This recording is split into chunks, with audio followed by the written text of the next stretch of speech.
ਦੋਸਤੋ ਪੰਜਾਬੀ ਟ੍ਰਿਬਿਊਨ ਦੇ ਪ੍ਰੋਗਰਾਮ ਵੇਲੇ ਦੀ ਗੱਲ ਵਿੱਚ ਤੁਹਾਡਾ ਸਵਾਗਤ ਹੈ। ਮੈਂ ਆਤਿਸ਼ ਗੁਪਤਾ ਤੁਹਾਡੇ ਸਾਹਮਣੇ ਹਾਜ਼ਰ ਹਾਂ ਤੇ ਅੱਜ ਅਸੀਂ ਗੱਲ ਕਰਾਂਗੇ ਪਰਾਲੀ ਜਲਾਉਣ ਦੇ ਮੁੱਦੇ ਨੂੰ ਲੈ ਕੇ ਸਰਕਾਰਾਂ ਦੇ ਹੱਥ ਖੜੇ, ਜਿਸ ਲਈ ਸਾਡੇ ਨਾਲ ਵਿਸ਼ੇਸ਼ ਤੌਰ ਤੇ ਹਾਜ਼ਰ ਨੇ ਪੰਜਾਬੀ ਟ੍ਰਿਬਿਊਨ ਦੇ ਨਿਊਜ਼ ਕੋਆਰਡੀਨੇਟਰ ਸ਼੍ਰੀ ਹਮੀਰ ਸਿੰਘ ਜੀ। ਸਤਿ ਸ਼੍ਰੀ ਅਕਾਲ ਸਰ, ਤੁਹਾਡਾ ਬਹੁਤ ਬਹੁਤ ਸਵਾਗਤ ਹੈ। ਸਤਿ ਸ਼੍ਰੀ ਅਕਾਲ ਜੀ।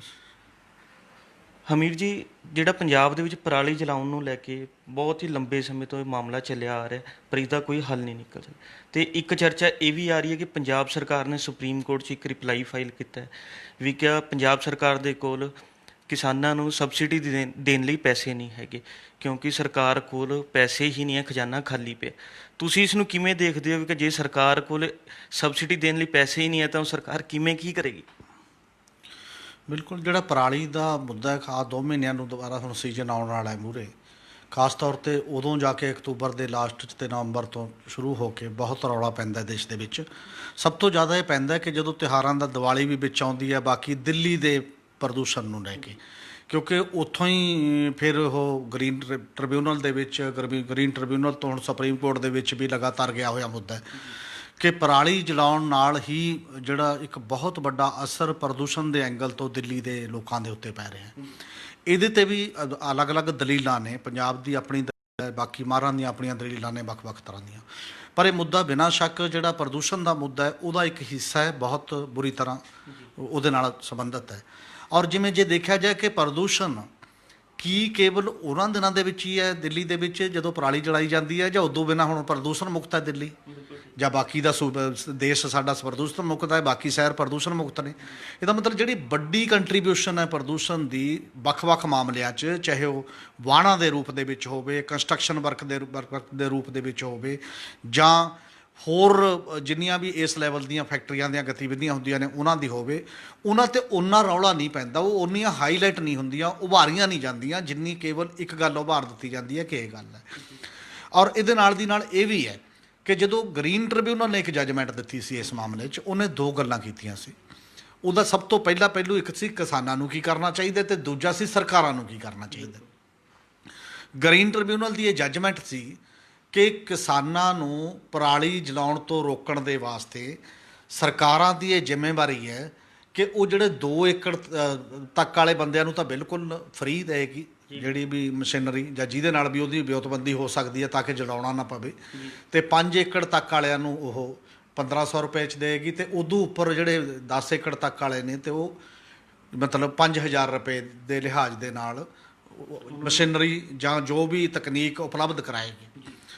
ਹੁਣ ਉਹਦੇ 'ਚ ਸਰਕਾਰਾਂ ਨੇ ਕੀ ਕੀਤਾ ਕਿ ਜੋ ਗ੍ਰੀਨ ਟ੍ਰਿਬਿਊਨਲ ਦਾ ਉਹ ਸਾਈਡ ਸੀ ਜਿਹੜੀ ਸਰਕਾਰਾਂ ਨੇ ਕਰਨੀ ਸੀ ਉਹ ਤਾਂ ਨਹੀਂ ਕੀਤੀ, ਪਰ ਇਹਨਾਂ ਨੇ ਕਿਸਾਨਾਂ 'ਤੇ ਮੁਕੱਦਮੇ ਕਰਨੇ, ਕਿਸਾਨਾਂ 'ਤੇ ਮੁਕੱਦਮਿਆਂ ਦੇ ਨਾਲ ਦੀ ਨਾਲ ਜੁਰਮਾਨੇ ਕਰਨੇ, ਅਤੇ ਉਹ ਸ਼ੁਰੂ ਕਰਤਾ। ਪਿਛਲੇ ਸਾਲ ਦੇ ਵਿੱਚ ਵੀ ਲਗਭਗ ਮਤਲਬ 37,000 ਤੋਂ ਜ਼ਿਆਦਾ ਇਹੋ ਜਿਹੇ ਕੇਸ ਜਿਹੜੇ ਅੱਗ ਲਾਉਣ ਦੇ ਇਹਨਾਂ ਦੇ ਸਾਹਮਣੇ ਆਏ, ਅਤੇ ਕਿੰਨਿਆਂ 'ਤੇ ਜੁਰਮਾਨੇ ਵੀ ਕੀਤੇ ਲੱਖਾਂ 'ਤੇ। ਉਹ ਫਿਰ ਹਾਈ ਕੋਰਟ ਗਏ, ਹਾਈ ਕੋਰਟ ਨੇ ਕਿਹਾ ਜੁਰਮਾਨੇ ਵਸੂਲ ਨਹੀਂ ਸਕਦੇ ਤੁਸੀਂ, ਕਿਉਂਕਿ ਇਹ ਇਸ ਲੈਵਲ ਦਾ ਮਾਮਲਾ। ਔਰ ਇਸ ਕਰਕੇ ਉਹ ਚੀਜ਼ ਅਜੇ, ਕਿਉਂਕਿ ਹੁਣ ਅਜੇ 2 ਮਹੀਨੇ ਪਏ ਨੇ, ਹੁਣ ਪੰਜਾਬ ਸਰਕਾਰ ਅੱਜ ਜਿਹੜੀ ਸੁਪਰੀਮ ਕੋਰਟ ਦੇ ਵਿੱਚ ਸੀਗੀ ਇੱਕ ਕੇਸ, ਉੱਥੇ ਪੰਜਾਬ ਸਰਕਾਰ ਨੇ ਕਿਹਾ ਕਿ ਸਾਡੇ ਕੋਲ ਪਹਿਲਾਂ ਹੀ ਪੈਸੇ ਹੈ ਨਹੀਂ, ਅਤੇ ਹੁਣ ਕਿਉਂਕਿ ਕਰੋਨਾ ਵਾਇਰਸ ਦੇ ਕਰਕੇ ਸਾਡਾ ਰੈਵਨਿਊ ਹੋਰ ਘਟ ਗਿਆ, ਇਸ ਲਈ ਕਿਸਾਨਾਂ ਨੂੰ ਸਬਸਿਡੀ ਨਹੀਂ ਅਸੀਂ ਦੇ ਸਕਦੇ ਉਸ ਸਾਰੇ ਮਾਮਲੇ ਦੇ ਉੱਤੇ। ਪਰ ਇਦੋਂ ਵੀ ਵੱਡੇ ਸਵਾਲ ਨੇ ਅਸਲ ਦੇ ਵਿੱਚ ਮੇਰਾ ਮੰਨਣਾ, ਕਿਉਂਕਿ 2018 ਤੋਂ ਲੈ ਕੇ 2018, 19 ਔਰ 19-20 ਦੇ ਲਈ ਗੌਰਮੈਂਟ ਆਫ ਇੰਡੀਆ ਨੇ ਉਸ ਕੇਸ ਦੇ ਵਿੱਚ ਜਦੋਂ ਉਹਨਾਂ ਨੇ ਕਿਹਾ ਕਿ ਤੁਸੀਂ ਕੁਝ ਨਹੀਂ ਕਰ ਰਹੇ, ਤਾਂ 1151 ਕਰੋੜ ਰੁਪਇਆ ਮਨਜ਼ੂਰ ਕੀਤਾ।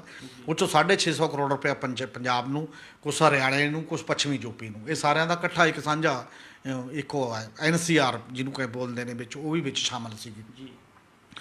ਹੁਣ ਉਹਨਾਂ 'ਤੇ ਫੈਸਲੇ ਕੀ ਕੀਤੇ ਨੇ ਸਰਕਾਰਾਂ ਨੇ? ਅਸਲ ਦੇ ਵਿੱਚ ਉਹਨਾਂ 'ਤੇ ਫੈਸਲਾ ਇਹ ਕਰਤਾ ਜੀ ਕੁਝ ਮਸ਼ੀਨਾਂ ਅਸੀਂ ਦੇ ਦਾਂਗੇ ਤੁਹਾਨੂੰ ਸਬਸਿਡੀ ਦੇ ਉੱਤੇ, ਔਰ ਉਹ ਮਸ਼ੀਨਾਂ ਇੱਥੋਂ ਅਨਾਊਂਸ ਕਰਦੇ ਨੇ, ਅਤੇ ਅਸਲ ਦੇ ਵਿੱਚ ਕਿਸਾਨਾਂ ਦਾ ਇਹ ਕਹਿਣਾ ਹੈ ਕਿ ਉਹਨਾਂ ਨੂੰ ਉਹਦਾ ਕੋਈ ਫਾਇਦਾ ਨਹੀਂ ਹੁੰਦਾ। ਕਾਰਨ ਇਹ ਹੈ ਕਿ ਤੁਸੀਂ ਸਬਸਿਡੀ ਅਨਾਊਂਸ ਕਰ ਦਿੰਦੇ ਹੋ, ਅਤੇ ਉਹ ਮਸ਼ੀਨ ਜਿੰਨੇ 'ਚ ਮਾਰਕੀਟ 'ਚ ਪਹਿਲਾਂ ਮਿਲਣੀ ਹੁੰਦੀ ਹੈ ਉਹਦਾ ਰੇਟ ਹੀ ਦੁੱਗਣਾ ਹੋ ਜਾਂਦਾ, ਸਾਨੂੰ ਸਬਸਿਡੀ ਤਾਂ ਨਹੀਂ ਅਸਲ 'ਚ ਮਿਲਦੀ।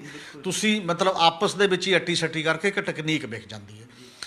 ਅਗਲਾ ਸਵਾਲ ਇੱਕ ਹੋਰ ਬਹੁਤ ਵੱਡਾ ਸਵਾਲ ਹੈ ਕਿ ਕੀ ਇਹ 'ਤੇ ਦਿਮਾਗ ਅਪਲਾਈ ਕਰਨ ਦਾ ਸਵਾਲ ਹੈ ਕਿ ਇੰਨੀ ਵੱਡੇ ਪੱਧਰ 'ਤੇ ਮੈਕਨਾਈਜੇਸ਼ਨ, ਇਹਦਾ ਮਸ਼ੀਨੀਕਰਨ ਖੇਤੀ ਦਾ ਇਸ ਵੱਡੇ ਪੱਧਰ 'ਤੇ ਸਾਡੇ ਵਰਗੇ ਦੇਸ਼ ਦੀ ਖੇਤੀ ਦੇ ਸਾਡੇ ਵਰਗੇ ਕਿਸਾਨਾਂ ਦੇ ਅਰਥ ਵਿਵਸਥਾ ਰੱਖਣ ਵਾਲੇ ਕਿਸਾਨਾਂ ਦੇ ਤੇ ਸਾਡੇ ਵਰਗੇ ਓਵਰਆਲ ਗਵਰਨਮੈਂਟਾਂ ਦੇ ਹਾਲ ਵਾਲੇ ਮਾਹੌਲ ਦੇ ਵਿੱਚ ਇਹ ਸੰਭਵ ਹੈ। ਤੇ ਜੇ ਇਹ ਸੰਭਵ ਕਿਤੇ ਬਹੁਤ ਵੱਡੇ ਖੇਤਾਂ ਦੇ ਵਿੱਚ ਹੋ ਸਕਦੀ ਹੈ, ਅਸੀਂ ਕੀ ਉਹੀ ਜਿਹੇ ਮੁਕਾਬਲਾ 418 ਏਕੜ ਦਾ ਐਵਰੇਜ ਲੈਂਡ ਸਾਈਜ਼ ਹੈ ਅਮਰੀਕਾ ਦਾ ਤੇ 2300 ਏਕੜ ਦਾ ਲਗਭਗ ਲੈਂਡ ਸਾਈਜ਼ ਹੈ ਆਸਟ੍ਰੇਲੀਆ ਦਾ, ਅਸੀਂ ਨਕਲ ਮਾਰ ਕੇ ਉਸ ਦੇਸ਼ ਦੇ ਵਿੱਚ ਇਹ ਲਾਗੂ ਕਰਨਾ ਚਾਹੁੰਦੇ ਹਾਂ ਜਿੱਥੇ 1 ਜਾਂ 2 ਏਕੜ ਦਾ ਐਵਰੇਜ ਲੈਂਡ ਸਾਈਜ਼ ਹੈ। ਤੇ ਜੇਕਰ ਉਸ ਮਾਮਲੇ ਦੇ ਵਿੱਚ ਕੀ ਇੰਨੀ ਟੈਕਨੋਲੋਜੀ ਲਵਾਂਗੇ, ਪਹਿਲਾਂ ਵੀ ਇਹ ਗੱਲਾਂ ਬੜੀ ਵਾਰ ਡਿਸਕਸ ਹੁੰਦੀਆਂ ਨੇ ਕਿ ਪੰਜਾਬ ਦੇ ਖੇਤੀ ਦੇ ਮਸ਼ੀਨੀਕਰਨ ਦਾ ਜਿਹੜਾ ਇੱਕ ਦੌਰ ਚੱਲਿਆ ਉਹਨੇ ਕਿਸਾਨਾਂ ਨੂੰ ਕਰਜ਼ਾਈ ਬਣਾਇਆ ਬਹੁਤ ਵੱਡੇ ਪੱਧਰ ਦੇ ਉੱਤੇ, ਕਿਉਂਕਿ ਤੁਹਾਨੂੰ ਉਹਨਾਂ ਦੀ ਸਾਂਭ ਸੰਭਾਲ ਤੇ ਉਹ ਸਾਰੀਆਂ ਚੀਜ਼ਾਂ ਦੀ ਵੀ ਇੱਕ ਜ਼ਰੂਰਤ ਪੈਂਦੀ ਹੈ, ਉਹ 'ਤੇ ਜਿੰਨੀ ਪੂੰਜੀ ਲੱਗ ਜਾਂਦੀ ਹੈ ਉਹਨਾਂ ਵਾਪਸ ਨਹੀਂ ਤੁਹਾਨੂੰ ਮਿਲਦਾ। ਇਸ ਕਰਕੇ ਟੈਕਨੋਲੋਜੀ ਡਰਾਈਵਨ ਤੇ ਕੇਵਲ ਮੈਨੇਜਰੀਅਲ ਚੀਜ਼ ਨੂੰ ਸਾਹਮਣੇ ਰੱਖ ਕੇ ਜਿਹੜੀ ਪਾਲਿਸੀ ਹੈ ਉਹ ਪਾਲਿਸੀ ਨੁਕਸਦਾਰ ਹੈ, ਜਿਹੜੇ ਸਾਡੇ ਅਧਿਕਾਰੀ ਬਣਾਉਂਦੇ ਨੇ ਜਾਂ ਜਿਹੜੇ ਸਾਡੇ ਪੋਲੀਟੀਸ਼ੀਅਨ ਬਣਾਉਂਦੇ ਨੇ ਉਹ ਸਾਡੀ ਦਿੱਤੇ ਹੋਏ ਹਾਲਾਤ ਦੇ ਮੁਤਾਬਕ ਬਣਾਉਂਦੇ ਹੀ ਨਹੀਂ ਹੈ। ਹੁਣ ਪੰਜਾਬ ਦੇ ਵਿੱਚ ਸਭ ਤੋਂ ਵੱਡੀ ਗੱਲ ਜਿਹੜੀ ਕਿਸਾਨ ਕਰ ਰਿਹਾ, ਕਿਸਾਨ ਦੀ ਕੋਈ ਸੁਣਦਾ ਨਹੀਂ ਹੈ ਇਸ ਮਾਮਲੇ ਦੇ ਵਿੱਚ। ਕਿਸਾਨ ਇਹ ਕਹਿ ਰਿਹਾ ਵੀ ਤੁਹਾਡੀ ਕੋਈ ਲੋੜ ਨਹੀਂ ਹੈ ਤੁਹਾਡੇ ਤੋਂ, ਨਾ ਅਸੀਂ ਤੁਹਾਡੇ ਤੋਂ ਮਸ਼ੀਨ ਮੰਗਦੇ ਹਾਂ ਨਾ ਤੁਹਾਡੇ ਤੋਂ ਕੋਈ ਹੋਰ ਮੰਗਦੇ ਹਾਂ। ਸਾਡਾ ਜਿਹੜਾ ਪਰਾਲੀ ਨੂੰ ਮਿੱਟੀ 'ਚ ਮਿਲਾਉਣ ਦੇ ਵਾਸਤੇ ਡੀਜ਼ਲ ਜ਼ਿਆਦਾ ਫੁਕਦਾ ਖਰਚਾ ਆਉਂਦਾ, ਉਹ ਖਰਚਾ ਸਾਨੂੰ ਦੇ ਦਿਓ, ਅਸੀਂ ਆਪੇ ਪ੍ਰਬੰਧ ਕਰ ਦਾਂਗੇ। ਉਹ ਖਰਚੇ ਦਾ ਮਤਲਬ ਕੀ ਹੈ ਕਿ ਜੇ ਤੁਸੀਂ 100 ਰੁਪਏ ਕੁਇੰਟਲ ਬੋਨਸ ਦਿੰਦੇ ਹੋ ਤੇ ਜਿਹੜਾ 2500 ਤੇ 3000 ਰੁਪਈਆ ਲਗਭਗ ਪਰ ਏਕੜ ਬਣਦਾ ਹੈ ਤੇ ਤੁਸੀਂ ਉਹਦੀ ਜੇਬ 'ਚ ਪਾਓ, ਨਾ ਐਡੇ ਵੱਡੇ ਤੰਤਰ ਤੁਹਾਨੂੰ ਕਰਨ ਦੀ ਲੋੜ, ਨਾ ਕੁਛ ਕਰਨ, ਅਗਲੇ ਨੂੰ ਕਹੋ ਵੀ ਤੈਨੂੰ ਦੇਤਾ। ਉਹ 200 ਰੁਪਏ ਕੁਇੰਟਲ ਮੰਗਦੇ ਨੇ। ਪਰ ਪੰਜਾਬ ਦੀ ਸਰਕਾਰ ਨੇ ਵੀ ਇਹ ਚਿੱਠੀਆਂ ਲਿਖ ਕੇ, ਪਿਛਲੇ ਸਾਲ ਵੀ ਚੀਫ ਮਿਨਿਸਟਰ ਨੇ ਲਿਖੀ, ਬਾਕੀਆਂ ਨੇ ਵੀ 100 ਰੁਪਇਆ ਬੋਨਸ ਦੀ ਮੰਗ ਕੀਤੀ। ਕੇਂਦਰ ਸਰਕਾਰ ਬੋਨਸ ਤਾਂ ਬੋਨਸ, ਹੁਣ ਤਾਂ ਜਿਹੜੇ ਨਵੇਂ ਆਰਡੀਨੈਂਸ ਆ ਗਏ ਉਹਨਾਂ ਦੇ ਤਹਿਤ ਤਾਂ ਬਲਕਿ ਉਹ ਇਹ ਵੀ ਗੱਲ ਕਰਨ ਤੋਂ ਜਾ ਰਹੇ ਨੇ ਕਿ ਬੋਨਸ ਕੋਈ ਦੇ ਹੀ ਨਹੀਂ ਸਕੇਗਾ ਕਿਸੇ ਵੀ ਰੂਪ ਦੇ ਵਿੱਚ, ਬੋਨਸ ਦੇਣਾ ਹੀ ਗਲਤ ਗੱਲ ਹੈ। ਔਰ ਉਹ ਆਪੀ ਸਟੇਟ ਗੌਰਮੈਂਟਾਂ 'ਤੇ ਵੀ ਰੋਕ ਲਗਾ ਦਿੱਤੀ ਸੀ ਕਿ ਬੋਨਸ ਨਹੀਂ ਦੇ ਸਕਦੇ। ਵੈਸੇ ਤਾਂ ਸੂਬਿਆਂ ਕੋਲ ਹੈ ਹੀ ਕੁਝ ਕੱਖ ਨਹੀਂ ਜਿਹੜੇ ਤੇ ਇਹ ਕਰਦੇ ਹੋਣ। ਔਰ ਉਹਦੇ ਨਾਲ ਇੱਕ ਤਾਂ ਇਹ ਤਰੀਕਾ ਹੈ ਕਿ ਕਿਸਾਨਾਂ ਨੂੰ ਗੌਰਮੈਂਟ ਆਫ ਇੰਡੀਆ, ਕਿਉਂਕਿ ਉਹਨੇ ਸਾਨੂੰ ਇਸ ਪਾਸੇ ਵੱਲ ਲਾਇਆ ਹੈ, ਉਹਨੂੰ ਅਨਾਜ ਚਾਹੀਦਾ ਸੀ, ਇਸ ਲਈ ਕਣਕ ਝੋਨੇ ਦੇ ਸਾਰੇ ਸੈਟਅਪ ਦੇ ਉੱਤੇ ਕਿਸਾਨਾਂ ਨੂੰ ਬੋਨਸ ਦਾ ਪ੍ਰਬੰਧ ਕਰਨਾ ਚਾਹੀਦਾ ਜਿਹੜੇ ਇਸ ਏਰੀਏ ਦੇ ਨੇ। ਦੂਜੀ ਗੱਲ, ਦੂਜਾ ਤਰੀਕਾ ਇੱਕ ਹੋਰ ਹੈ। ਫਿਰ ਦੂਜਾ ਤਰੀਕਾ ਇਹ ਹੈ ਕਿ ਜੇ ਤੁਸੀਂ ਕਹਿੰਦੇ ਹੋ ਕਿ ਝੋਨੇ ਦੀ ਪਰਾਲੀ ਨਾ ਜਲੇ ਤਾਂ ਝੋਨੇ ਦਾ ਰਕਬਾ ਘਟਾਉਣਾ ਪਊਗਾ। ਰਕਬਾ ਘਟਾਉਣ ਦੇ ਲਈ ਪੰਜਾਬ ਦੇ ਜਿਹੜੇ ਮਾਹਰ ਨੇ ਤੇ ਪੰਜਾਬ ਦੀ ਸਰਕਾਰ ਵੀ, ਪੰਜਾਬ ਦੇ ਕਿਸਾਨ ਵੀ, ਇਹ ਸਭ ਨੂੰ ਦਿਖਾਈ ਦਿੰਦਾ ਪਿਛਲੇ 30 ਸਾਲਾਂ ਤੋਂ ਕਿ ਲਗਭਗ ਇਹ ਘਟਾਉਣਾ ਹੀ ਪਏਗਾ, ਕਿਉਂਕਿ ਇਹਨੇ ਸਾਡਾ ਪਾਣੀ ਬਰਬਾਦ ਕਰਤਾ, ਇਹਦੇ ਨਾਲ ਸਾਡੀ ਆਬੋ ਹਵਾ ਉਹ ਸਾਰਾ ਕੁਝ ਖਰਾਬ ਹੋ ਰਿਹਾ। ਤਾਂ ਉਹਦਾ ਫਿਰ ਤਰੀਕਾ ਕੀ ਹੈ? ਉਹਦਾ ਤਰੀਕਾ ਹੈ ਕਿ ਕ੍ਰੌਪ ਡਾਇਵਰਸੀਫਿਕੇਸ਼ਨ, ਫਸਲੀ ਵੰਨ-ਸੁਵੰਨਤਾ, ਕਿ ਜਿਹੜਾ ਝੋਨੇ ਹੇਠੋਂ ਨਿਕਲੂਗਾ ਰਕਬਾ ਉਹ ਦੂਜੀਆਂ ਫਸਲਾਂ ਹੇਠ ਜਾਵੇ। ਕਿਸਾਨ ਨੇ ਆਪਣੇ ਪੱਧਰ 'ਤੇ ਬਹੁਤ ਕੋਸ਼ਿਸ਼ਾਂ ਕਰ ਲਈਆਂ, ਉਹ ਕਿਉਂ ਨਹੀਂ ਜਾ ਪਾਉਂਦਾ? ਉਹ ਇਸ ਕਰਕੇ ਨਹੀਂ ਜਾ ਪਾਉਂਦਾ ਕਿਉਂਕਿ ਬਾਕੀ ਦੀਆਂ ਫਸਲਾਂ ਦੇ ਰੇਟ ਦੀ ਗਰੰਟੀ ਹੈ ਨਹੀਂ। ਔਰ ਜੇ ਦੂਜੀਆਂ ਫਸਲਾਂ ਦੇ ਰੇਟ ਦੀ ਗਰੰਟੀ ਦੇ ਦਿੱਤੀ ਜਾਵੇ, ਪੰਜਾਬ ਦਾ ਕਿਸਾਨ ਝੋਨੇ ਤੋਂ 2 ਸਾਲਾਂ ਦੇ ਵਿੱਚ ਵਾਪਸ ਆ ਜਾਏਗਾ ਤੇ ਉਹਨਾਂ ਕੁ ਝੋਨਾ ਰਹਿ ਜਾਊਗਾ ਜਿੰਨੇ ਦੀ ਪਰਾਲੀ ਕਿਉਂਟਣੀ, ਕੋਈ ਬਹੁਤ ਵੱਡੀ ਗੱਲ ਨਹੀਂ ਹੋਏਗੀ। ਜਾਂ ਦੂਜਾ ਰਸਤਾ ਫਿਰ ਲੰਮੇ ਸਮੇਂ 'ਚ ਹੋਏ ਹੈ ਜਿਹੜਾ ਕੁਦਰਤੀ ਵਸੀਲੇ ਵੀ ਬਚਾਊਗਾ ਤੇ ਜਿਹੜਾ ਕਿਸਾਨ ਦੀ ਆਮਦਨ ਵੀ ਡਿੱਗਣ ਨਹੀਂ ਦੇਊਗਾ ਤੇ ਜਿਹੜਾ ਰੋਜ਼ ਦਾ ਕਲੇਸ਼ ਹੈ ਜਿਹੜਾ ਵੀ ਉੱਥੇ ਜਾ ਕੇ ਪੋਲੂਸ਼ਨ ਹੁੰਦਾ ਫਲਾਨਾ, ਉਹਦਾ ਵੀ ਹੱਦ। ਹੁਣ ਇਸ ਪੈਸੇ 'ਚ ਕੌਣ ਪਾਵੇ ਪੈਸਾ?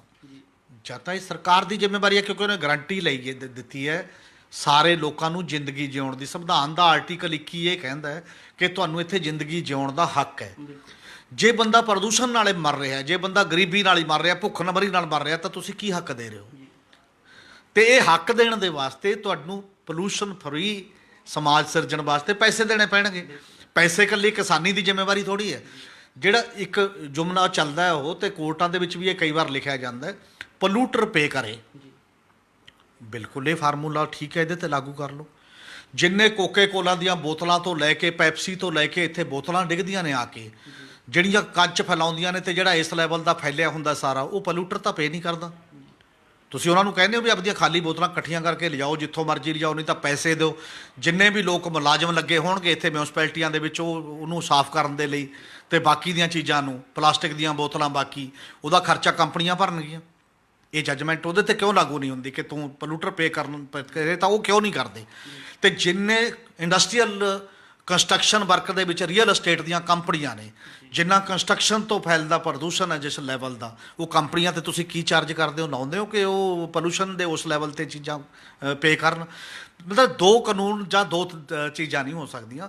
ਜਾਂ ਫਿਰ ਇਹਦੇ 'ਚ ਤਰੀਕਾ ਇੱਕੋ ਇੱਕ ਇਹ ਹੈ, ਜਾਂ ਤਾਂ ਸਰਕਾਰ ਨੂੰ ਇਹ ਕੀਤੀ ਜਾਏ ਵੀ ਤੂੰ ਦੇ ਇਸ ਨੂੰ, ਜਾਂ ਪੋਲੂਸ਼ਨ ਸੈਸ ਕਿਸੇ ਵੀ ਚੀਜ਼ ਤੇ ਲਾ ਕੇ ਤੁਸੀਂ ਸਮਾਜ ਤੋਂ ਵਸੂਲੋ ਟੋਟਲ ਤੋਂ।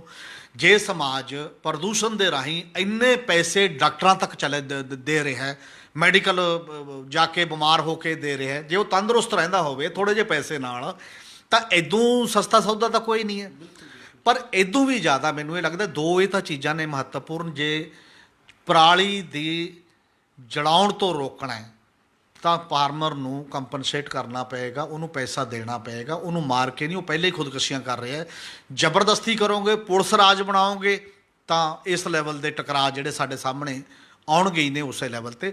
ਇਸ ਲਈ ਪੁਲਿਸ ਰਾਜ ਦੀ ਬਜਾਏ ਉਹਨਾਂ ਦੀ ਦਿੱਕਤ ਸਮਝਦੇ ਹੋਏ ਉਹ ਦਿੱਕਤ ਨੂੰ ਹੱਲ ਕਰਨ ਵਾਲੇ ਪਾਸੇ ਜਾਣਾ ਚਾਹੀਦਾ। ਅਦਾਲਤਾਂ ਨੂੰ ਵੀ, ਪਾਲਿਸੀ ਘਾੜਿਆਂ ਨੂੰ ਵੀ, ਬਿਊਰੋਕਰੇਟਸ ਨੂੰ ਵੀ, ਤੇ ਸਾਰੇ ਹੀ ਲੋਕਾਂ ਨੂੰ।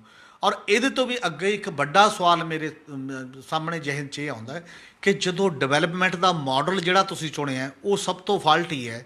ਉਹ ਡਿਵੈਲਪਮੈਂਟ ਦਾ ਮਾਡਲ ਕੁਦਰਤ ਦੇ ਵਿਰੋਧੀ ਹੈ, ਜਿਹਨੇ ਜੰਗਲ ਧੜਾ ਧੜ ਕੱਟਤੇ ਨੇ, ਜਿਹੜਾ ਪ੍ਰਦੂਸ਼ਣ ਫੈਲਾ ਰਿਹਾ ਵੱਡੇ ਪੱਧਰ ਦੇ ਉੱਤੇ, ਔਰ ਜਿਹੜਾ ਮੁਨਾਫੇ ਨੂੰ ਹੀ ਇੱਕੋ ਇੱਕ ਆਧਾਰ ਸਮਝ ਰਿਹਾ, ਲੋਕਾਂ ਦੀਆਂ ਜਾਨਾਂ ਨੂੰ ਦੀ ਕੋਈ ਪਰਵਾਹ ਨਹੀਂ ਕਰਦਾ। ਉਹ ਡਿਵੈਲਪਮੈਂਟ ਦਾ ਮਾਡਲ ਹੈ ਜਿਹੜਾ ਕੁਦਰਤ ਦੇ ਖਿਲਾਫ ਹੈ ਤੇ ਮਨੁੱਖ ਦੇ ਵੀ ਖਿਲਾਫ ਹੈ, ਤੇ ਮਨੁੱਖਾਂ ਦੇ ਵਿੱਚ ਵੀ ਗਰੀਬ ਅਮੀਰ ਦਾ ਪਾੜਾ ਵਧਾਉਂਦਾ। ਪਹਿਲਾਂ ਉਹਨੂੰ ਚੈਲੰਜ ਕਰਨਾ ਪਏਗਾ। ਇਹ ਸਾਰੇ ਪੈਚ ਵਰਕਰ ਨੇ ਜਿਹੜੇ ਬਾਕੀ ਦੇ ਨਾਲ ਕੀਤਾ ਜਾਏਗਾ, ਪਰ ਕਿਉਂਕਿ ਉਹ ਇੱਕ ਲੰਮਾ ਵਿਚਾਰਧਾਰਕ ਇਸ਼ੂ ਹੈ, ਉਹਨੂੰ ਟਾਰਗੇਟ ਕਰਕੇ ਉਧਰ ਨੂੰ ਲੋਕ ਜਾਣ। ਪਰ ਫੌਰੀ ਇਸੇ ਕਰਕੇ ਕਿ ਤੁਸੀਂ ਅਜੇ ਪੈਸੇ ਦੇ ਦਿਓ ਤੇ ਰਾਹਤ ਉਸ ਲੈਵਲ ਦੀ ਦਿਓ ਜਿਹਦੇ ਨਾਲ ਮਤਲਬ ਟੈਂਪਰੇਰੀਲੀ ਆਰਜੀ ਤੌਰ ਤੇ ਇਹ ਮਾਮਲਾ ਹੱਲ ਹੋਵੇ। ਪਰ ਜਿੰਨੀਆਂ ਵੀ ਕਿਸਾਨ ਯੂਨੀਅਨਾਂ, ਜਿੰਨੇ ਵੀ ਬਾਕੀ ਦੇ ਲੋਕ ਨੇ, ਉਹ ਸਾਰਿਆਂ ਨੂੰ ਸੰਵੇਦਨਸ਼ੀਲ ਇਹਦੇ ਪ੍ਰਤੀ ਹੋਣਾ ਪਏਗਾ। ਔਰ ਮੇਰਾ ਖਿਆਲ ਹੁੰਦੇ ਜਾ ਵੀ ਰਹੇ ਨੇ ਕਿ ਕੋਈ ਨਹੀਂ ਚਾਹੁੰਦਾ ਕਿ ਇਹ ਪ੍ਰਦੂਸ਼ਣ ਫੈਲਾਇਆ ਜਾਏ, ਪਰ ਕਈ ਚੀਜ਼ਾਂ ਹੁੰਦੀਆਂ ਨੇ ਕਿ ਜਿਹੜੇ ਬਾਕੀ ਲੋਕਾਂ ਦੀਆਂ ਜਿਹੜੀਆਂ ਮਜਬੂਰੀਆਂ ਨੂੰ ਧਿਆਨ ਦੇ ਵਿੱਚ ਸਿਸਟਮ ਨੇ ਰੱਖਣਾ ਹੁੰਦਾ।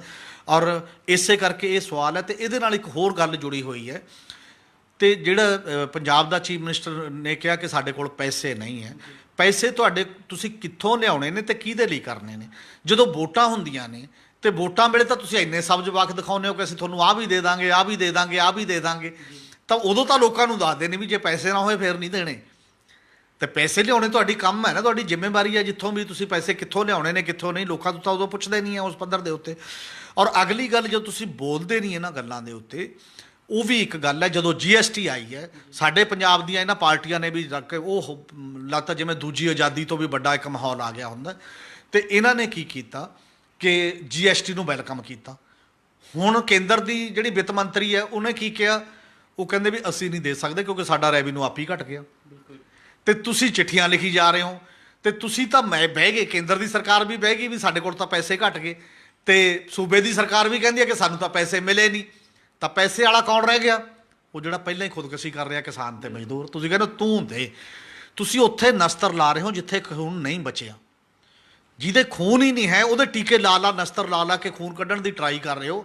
ਇਹ ਕੋਈ ਇਨਸਾਨੀ ਕਦਰਾਂ ਕੀਮਤਾਂ ਨਹੀਂ ਆ। ਔਰ ਇਸ ਲਈ ਇਨਸਾਨੀਅਤ ਦੇ ਪੱਖ ਤੋਂ ਜਿੱਥੇ ਖੂਨ ਹੋਵੇ ਉੱਥੇ ਨਸਤਰ ਲਾਉਣ ਦੀ ਲੋੜ ਹੈ।